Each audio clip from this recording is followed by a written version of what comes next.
Praise the lord. July 25వ తేదీ 2025. ఈ రోజు దేవుని వాగ్దానము. యెహోవానగు నేనే నీతి విషయములలో నిన్ను పిలిచి నీ చేయి పట్టుకుని ఉన్నాను.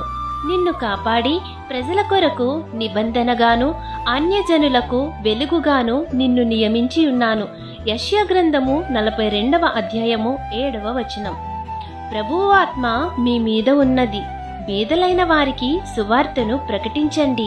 ఆహారము లేని వారికి ఆహారము పెట్టాలి. జగడమాడకుండా సాధువుగా, బోధించడంలో సమర్థుడుగా, కీడును సహించువారిగా ఉండాలి. ఈ రీతిగా మీరున్న ఎడల మిమ్ములను అన్యజనులకు వెలుగుగా నియమించి మిమ్ములను దేవుడు దీవిస్తారు. కాబట్టి అటువంటి ఆశీర్వాదం మీరు పొందుకోవాలని కోరుకుంటూ దేవుని సువార్త పరిచర్యలో మీ సహోదరి. ఆమెన్. God bless you.